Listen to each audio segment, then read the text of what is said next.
Olá pessoal, tudo bem? Gente, seja bem-vindo mais uma vez ao canal Escola de Matemática, tá bom? Gente, na aula de hoje vamos trabalhar com o assunto de conjunto das partes. Vamos dar seguimento às aulas de conjuntos, né?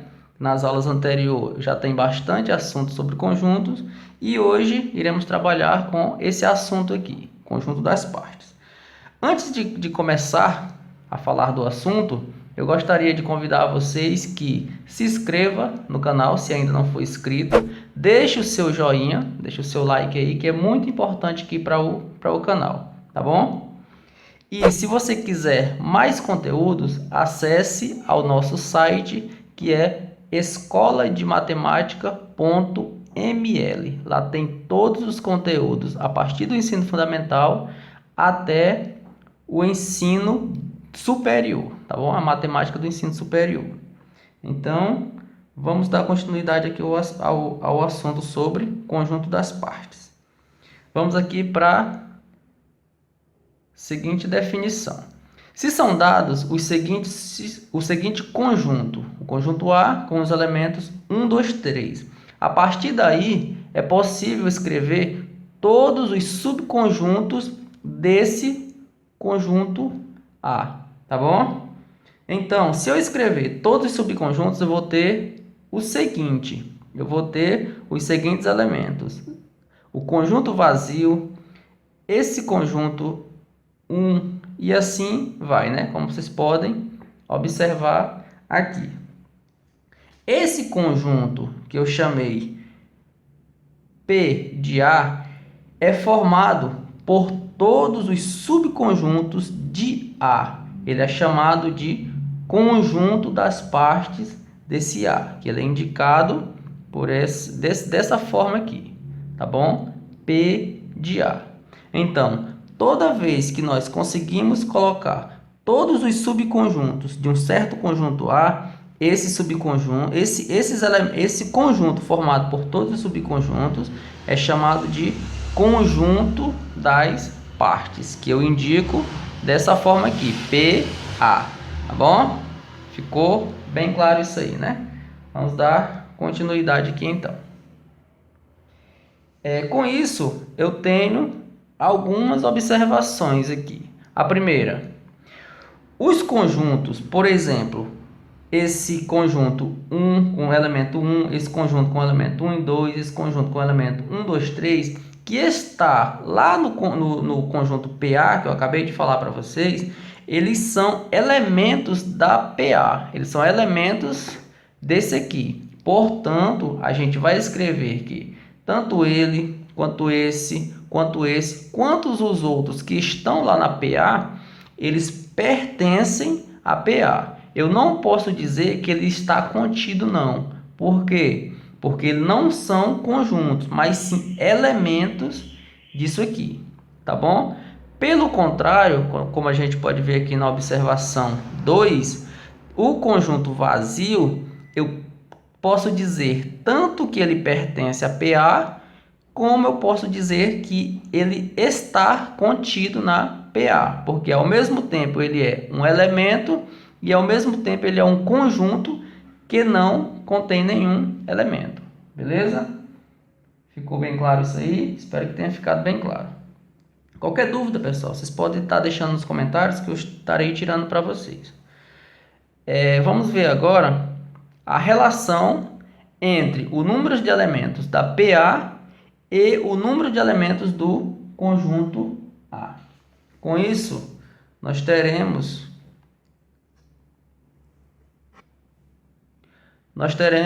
essas seguintes relações aqui. A primeira relação, como vocês podem observar aí, é sobre o conjunto vazio. Nós podemos perceber que o conjunto vazio ele não tem nenhum elemento, né? Ele tem 0 elementos.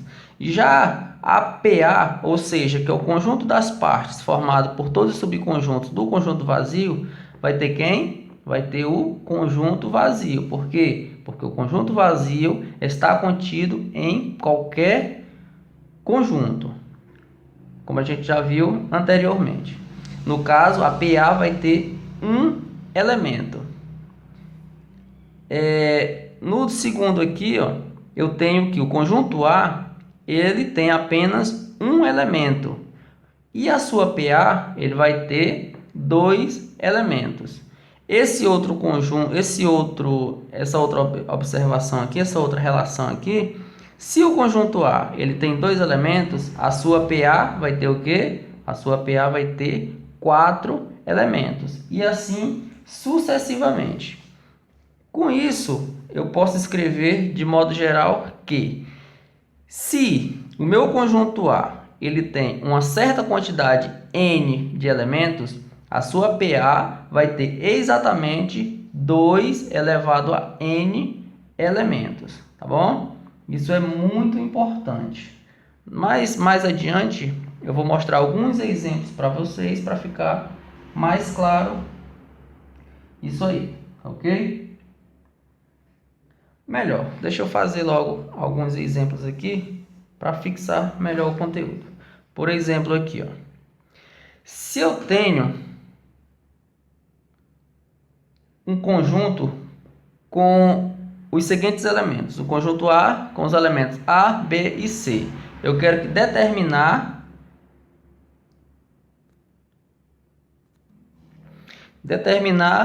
a PA, né? Então vamos fazer aqui. Então ele quer o conjunto das partes do conjunto A.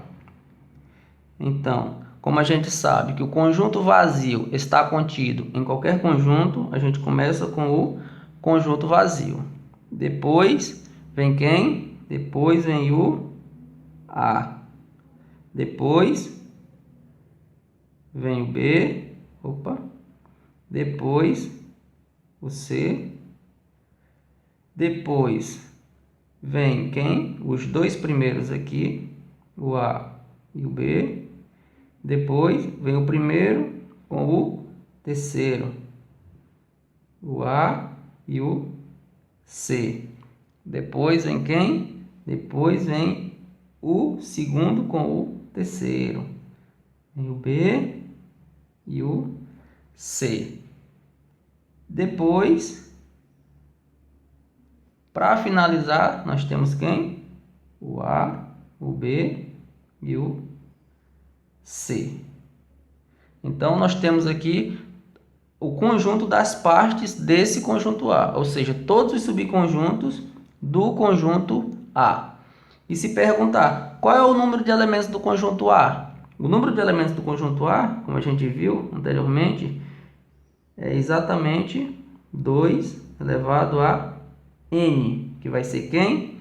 Como esse n representa o número de elementos que o conjunto A tem, então vai ser exatamente 2 elevado a 3, que isso é igual a 8. O segundo exemplo aqui diz o seguinte: se uma PA tem 64 elementos, quantos elementos tem o conjunto A? Então, o número de elementos da PA vai ser igual a quem? O número de elementos da PA, como a gente sabe, é 2 elevado a n.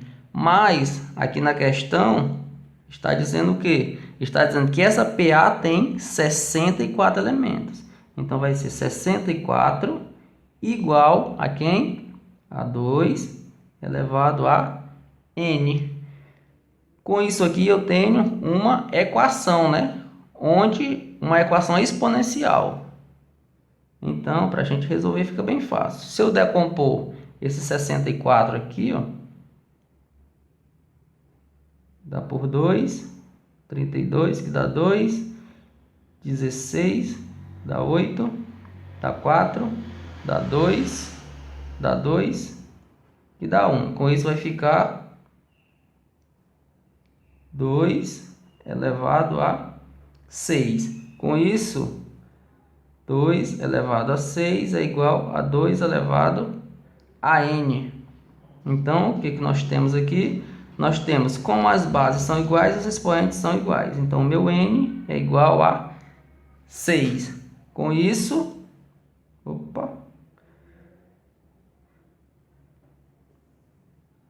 meu N é igual a 6. Com isso, o meu conjunto A ele vai ter 6 elementos, certo? Olha só, pessoal, para não ficar muito longo, eu vou ficar hoje aqui somente falando sobre a respeito do conjunto das partes. Nas próximas aulas virão mais conteúdos a respeito do assunto de conjuntos, tá bom? Muito obrigado por ter ficado até o final e até a próxima aula.